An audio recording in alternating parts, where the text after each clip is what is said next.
القدير أشهد أن سيدنا محمدا عبده ورسوله اللهم صل وسلم وبارك على سيدنا محمد وعلى آله وصحبه أجمعين.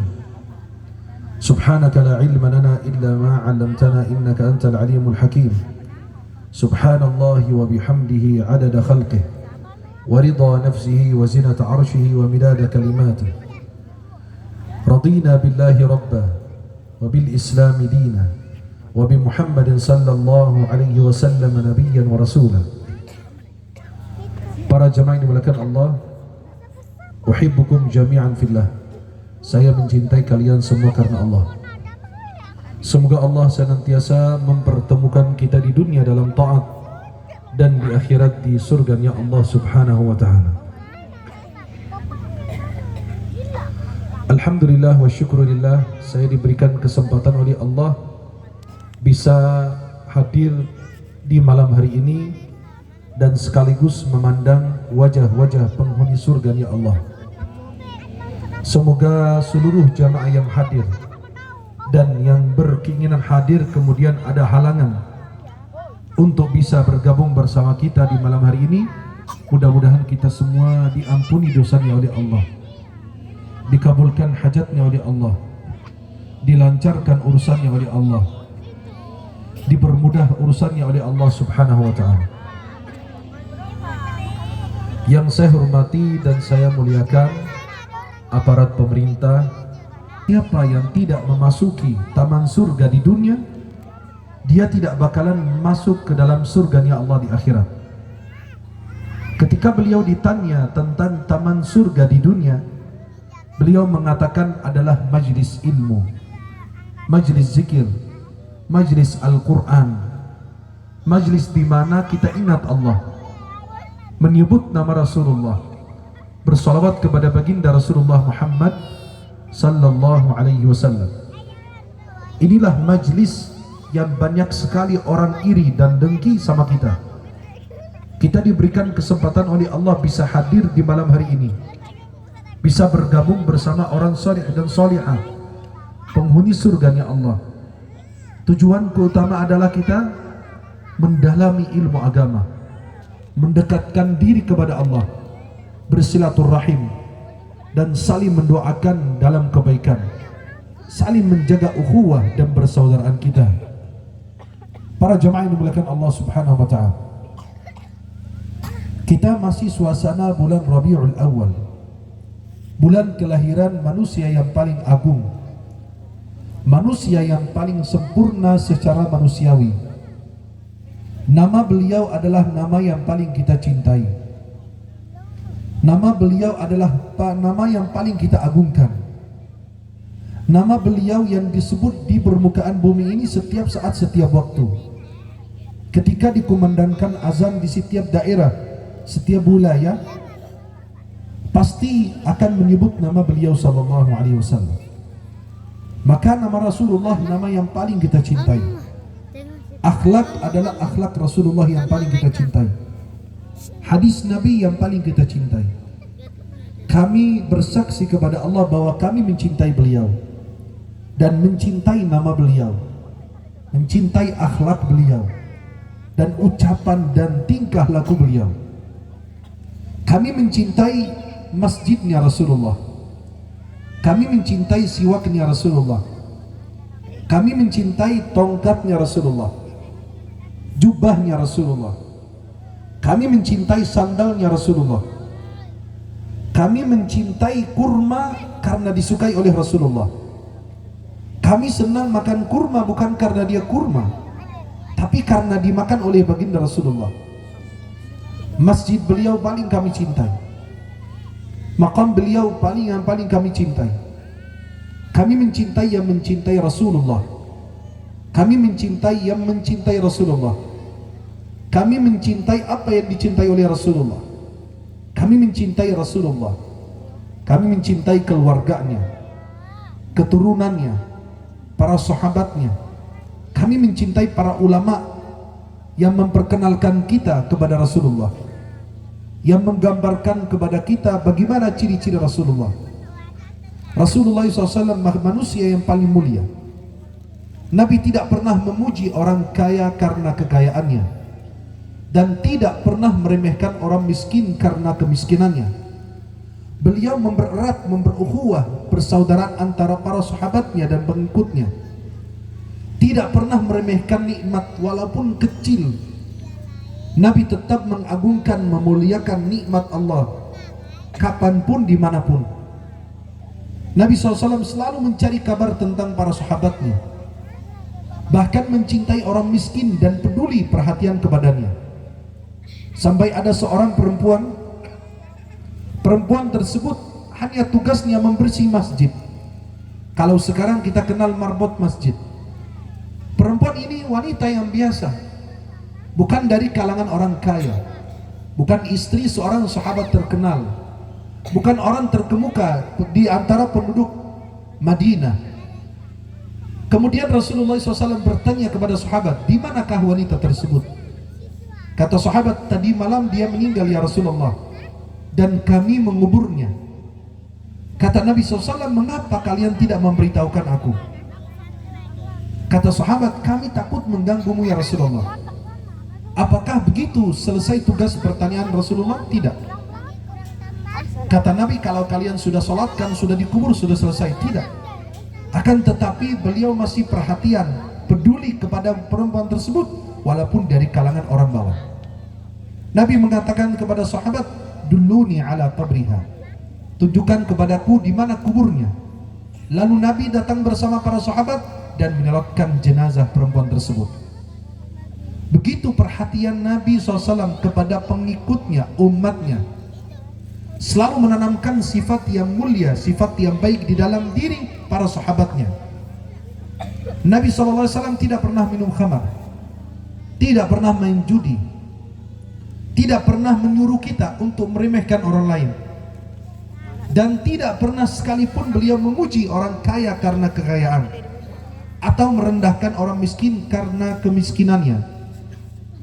Rasulullah SAW sosok yang paling mulia, yang paling sempurna.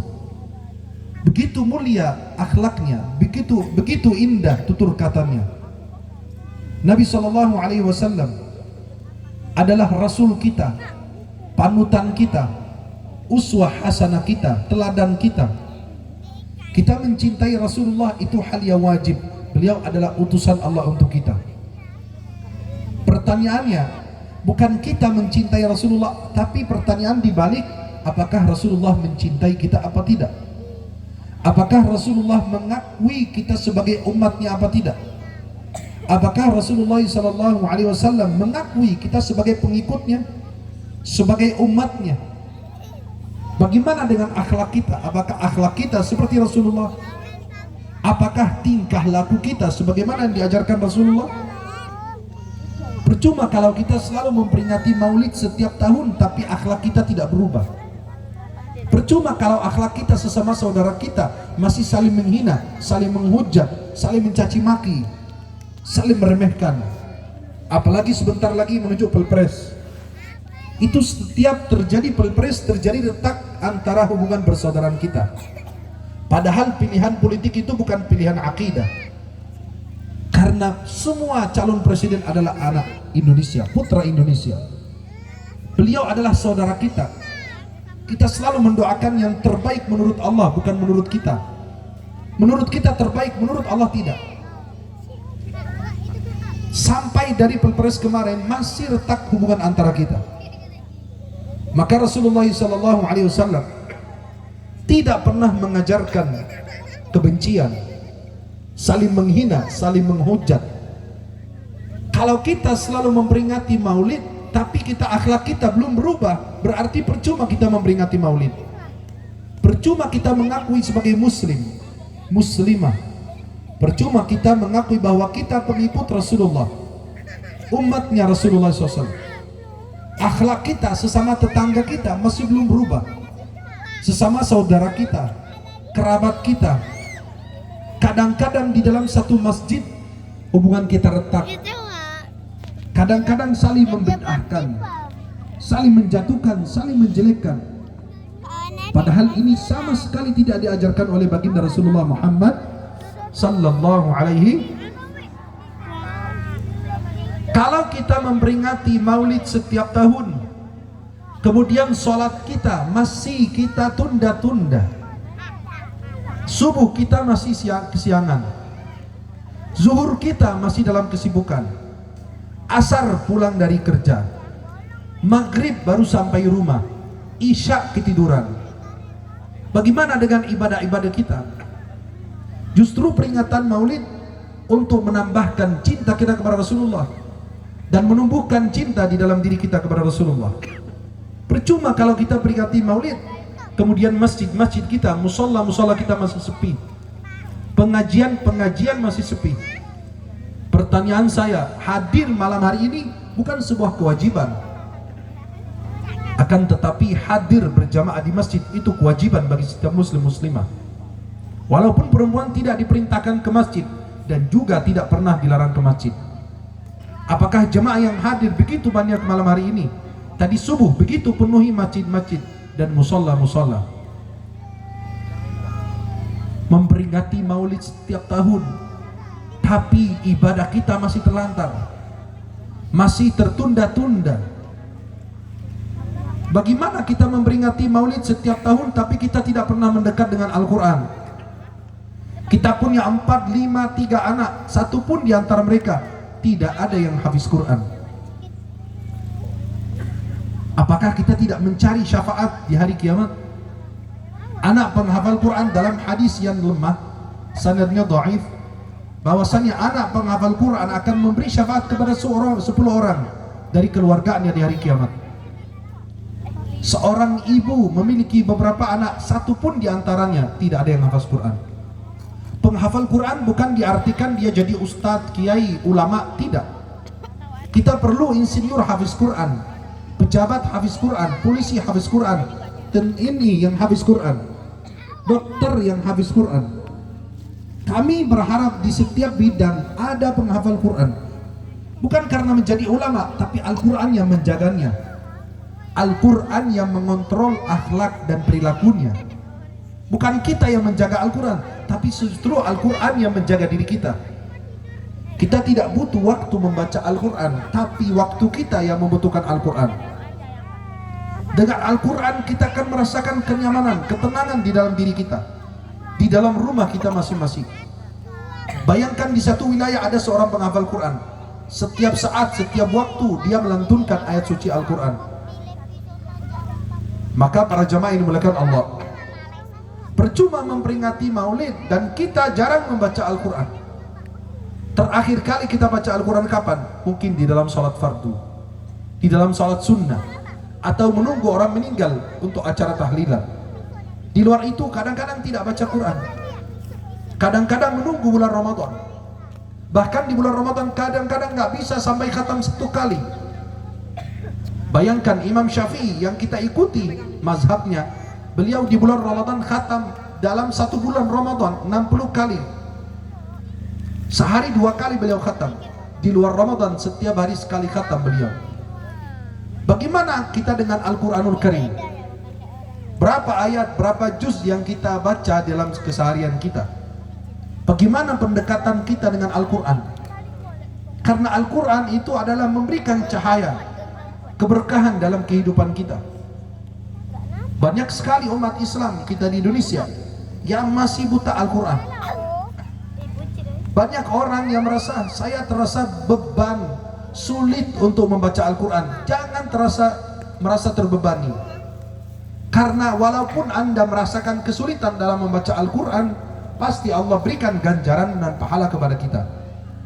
Nabi SAW bersabda dalam hadis riwayat Bukhari Muslim dari Ummi Aisyah radhiyallahu anha wa ummul mu'minin, Nabi bersabda, "Alladzi yaqra'ul Qur'ana wa huwa mahirun bih ma'a as-safaratil kiramil bararah, walladzi yaqra'ul Qur'ana wa yatata'ta'u fihi wa huwa 'alayhi syaq, lahu ajran."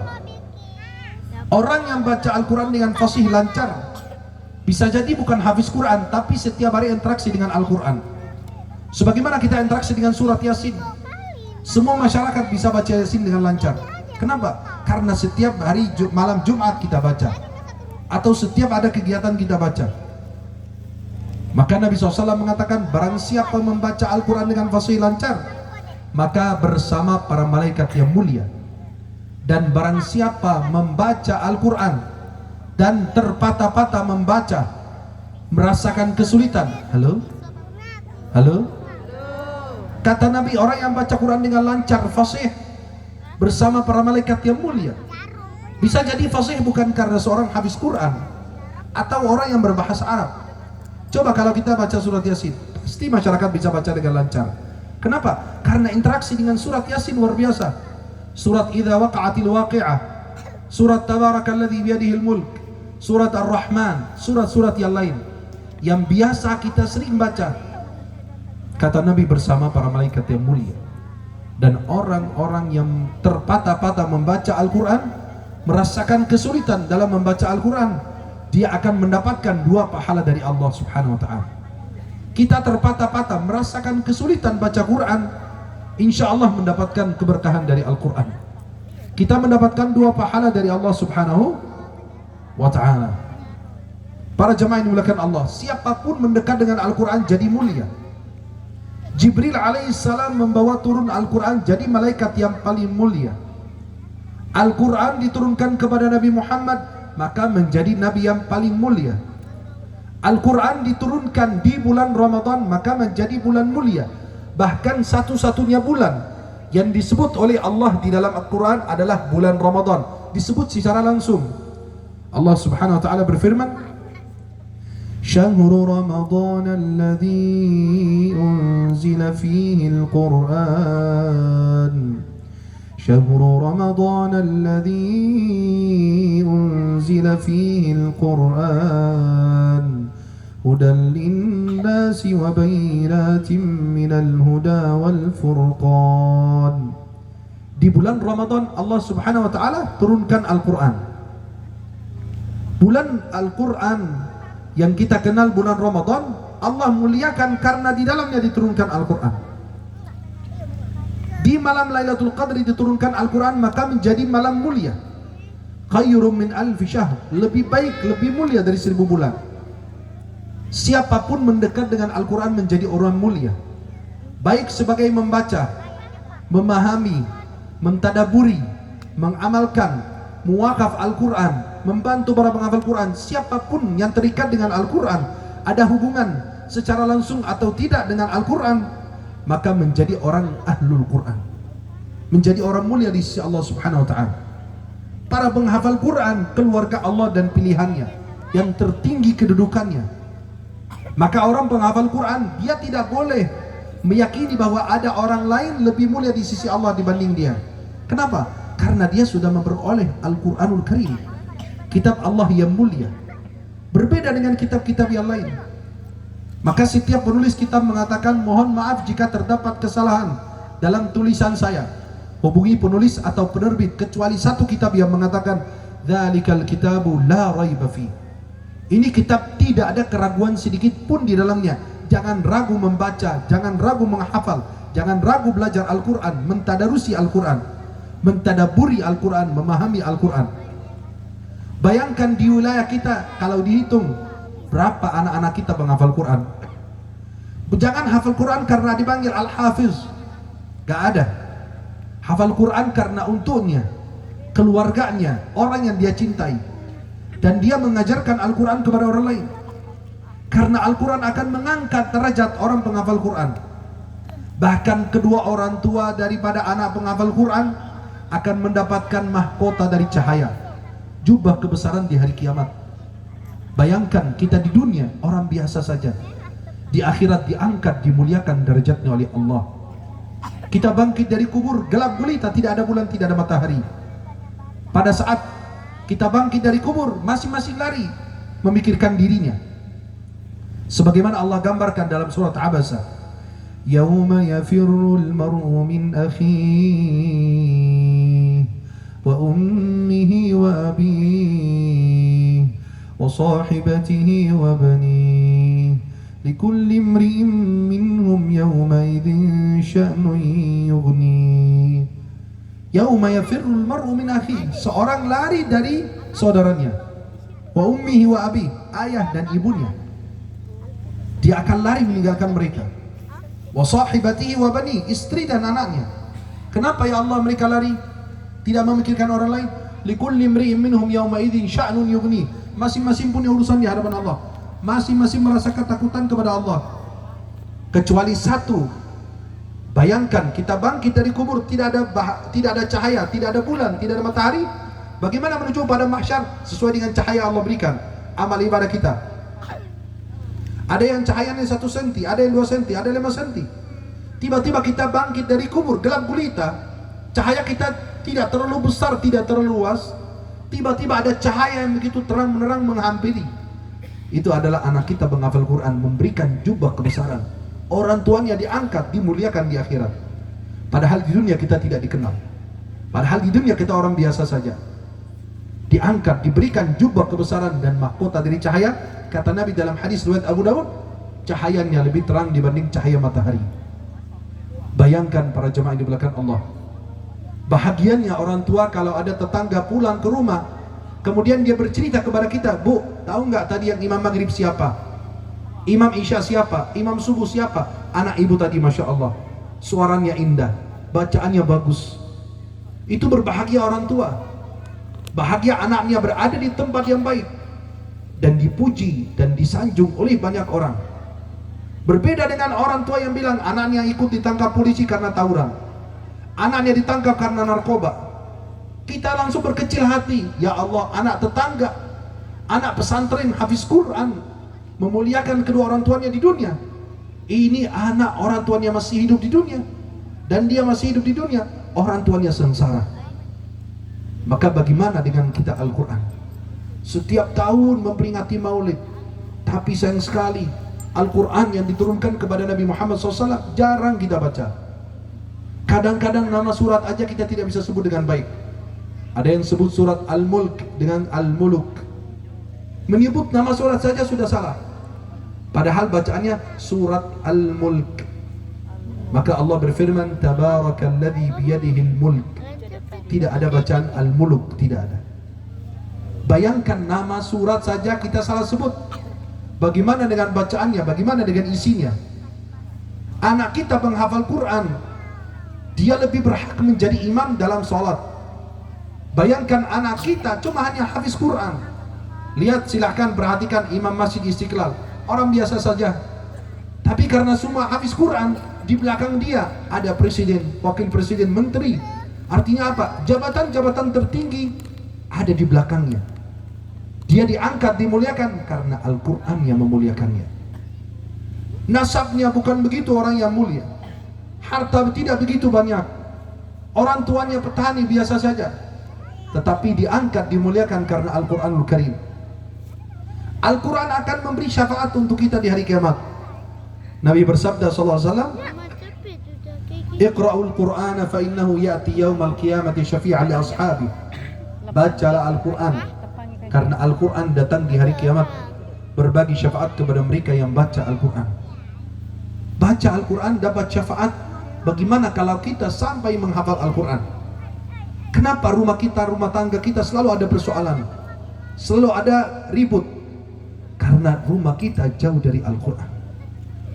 Tidak ada lantunan ayat-ayat Al-Quran. Dulu saya datang ke Indonesia 2010. Setiap pulang dari musola, saya dengar tetangga-tetangga baca Al-Quran habis maghrib.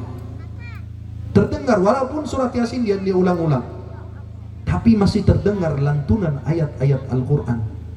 Sekarang perhatikan rumah tangga kita. Apa yang terdengar? Hanya suara sinetron, suara dangdut. Masing-masing pada pegang HP. Sampai maaf kita makan di satu meja, masing-masing lagi main HP. Itu sampai merusak hubungan persaudaraan kita, kekeluargaan kita. Bayangkan para jemaah yang dimuliakan Allah, ini handphone alat. Jangan sampai menjadi jembatan menuju neraka jahanam. Tapi kita tundukkan alat itu. Bukan alat itu yang menunduki kita. Kadang-kadang kita tunduk kepada alat, yang harus kita tundukkan alat itu kepada kita. Handphone ini persis seperti mobil. Orang yang nyetir mobil, kalau dia tidak mengendalikan setir itu dengan baik, akan membahayakannya dan banyak orang. Tapi kalau dia mengendalikannya dengan baik, akan sampai di tujuan dengan selamat dan aman. Maka para jemaah yang dimuliakan Allah, coba lihat, Anak-anak kita yang hafiz Quran lebih utama menjadi imam dalam sholat. Sampai Nabi SAW ketika perang Uhud, sahabat-sahabat yang gugur syahid, Nabi SAW mengubur beberapa sahabat di dalam satu lubang yang sama. Kemudian Nabi bertanya, siapa yang paling banyak hafalannya? Ini paling banyak, itu yang didahulukan.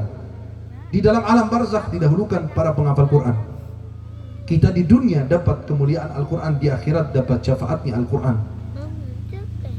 Dan coba perhatikan, Nabi SAW bersabda dalam hadis Sahih Muslim, jangan jadikan rumah kalian seperti kuburan. Sesungguhnya syaitan lari dari rumah yang dibaca di dalamnya surat Al-Baqarah. Maka para jemaah yang merasakan ada keanehan di dalam rumahnya, atau ada dihuni dengan makhluk yang membahayakan, mengganggu kita, yang usik-usik mengganggu kita di dalam rumah, obatnya sebenarnya ada, membaca surat Al-Baqarah. Surat Al-Baqarah ini membawa kemuliaan. Jin dan syaitan akan lari dari rumah yang dibaca di dalamnya surat Al-Baqarah. Berapa kali kita baca Al-Quran di dalam rumah? Coba lihat, dalam seminggu sekali kita kumpulkan istri anak kita, duduk kita baca Al-Quran. Sayang sekali kita jarang duduk bersama seperti dulu. Suami berangkat gelap, pulang gelap. Berangkat di waktu subuh, pulang habis isya. Hanya memikirkan isi perut anaknya, dan dia tidak pernah memikirkan isi keimanan keluarganya. Buat apa kita cari uang, harta, makan, minum kepada keluarga, tetapi mereka masih melantarkan ibadahnya. Mereka masih jauh dari Allah, jauh dari Rasulnya, jauh dari Al-Quran, jauh dari amal yang salih. Ini akan menjadi tanggung jawab di hadapan Allah Subhanahu Wa Taala. Maka para jemaah yang dimuliakan Allah, percuma kita memperingati maulid kalau kita jarang baca Al-Quran yang diturunkan kepada yang kita peringati maulidnya. Percuma kita memperingati maulid kalau tidak pernah bangun sholat tahajud. Percuma peringati maulid kalau kita tidak pernah sholat malam. Sedangkan sholat tahajud ini adalah cahaya bagi orang beriman. Kita dijauhkan dari penyakit, Allah jauhkan kita dari dosa. Itu berkahnya dari sholat tahajud. Hajat kita akan dikabulkan di sholat tahajud.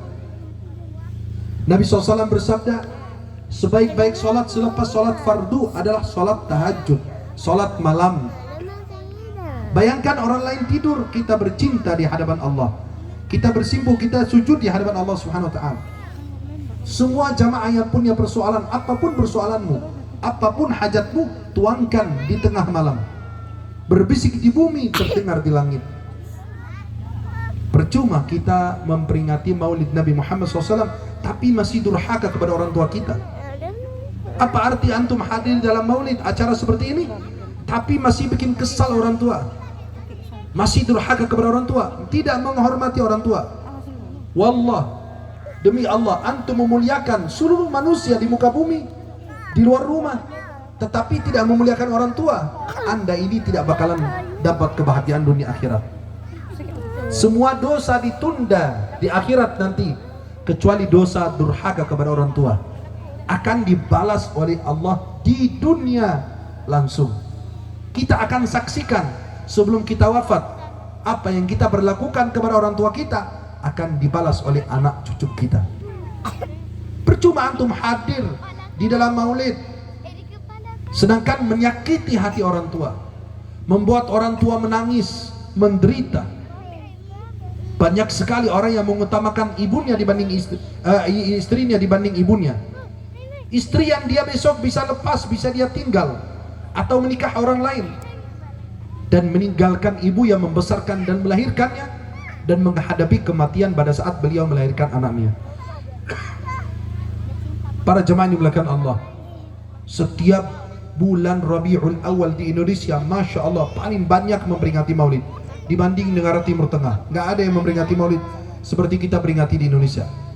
Tapi sayang sekali, peringatan ini harus ada sesuatu yang kita bawa pulang, harus ada buah hasil daripada pertemuan ini. Kalau setiap rapat DPR, MPR atau pejabat-pejabat cuma hanya sekedar rapat, tidak ada keputusan, tidak ada catatan buat rapat tersebut. Begitu dengan kita, hadir maulid, tahun depan hadir maulid, tahun depan lagi hadir maulid lagi, tahun depan lagi hadir maulid lagi, tapi nggak ada perubahan. Apa yang kita dapat dari maulid? Cuma hanya sekedar berkumpul, ngobrol dengan tetangga kanan kiri, atau foto-foto dan lain sebagainya. Habis itu selesai. Kalau kita tidak membawa Rasulullah di dalam rumah kita, bayangkan. Saya bayangkan kalau Rasulullah SAW, halo? Kalau Nabi SAW masuk di tengah-tengah kita, beliau berdiri di sini. Kalau Nabi naik di panggung, berdiri di sini. Kira-kira siapa yang dipandang dengan senyum oleh Rasulullah? Siapa yang Nabi pas melihat wajahnya langsung Nabi berpaling? Nabi SAW idza ghadiba a'rada wa asya. Nabi kalau marah cukup berpaling SAW, tidak memandang orang tersebut. Siapa yang akan mendapatkan pandangan mulia dari Rasulullah? Siapa yang mendapatkan senyuman indah dari Rasulullah? Siapa yang diizinkan Nabi maju untuk bersalaman dengan Rasulullah? Siapa yang diizinkan, diperkenankan oleh Nabi memeluk Rasulullah? Siapa yang diizinkan untuk maju duduk di sebelah Rasulullah? Siapa yang diizinkan untuk hadir bersama Nabi, berhadapan dengan Nabi, menceritakan keluhan persoalan hidupnya, meminta solusi dari Nabi? Kalau Nabi masuk, kemudian kita tidak mendapatkan itu semua dari Rasulullah, buat apa? Berarti kita membohongi diri kita sendiri. Sesama tetangga masih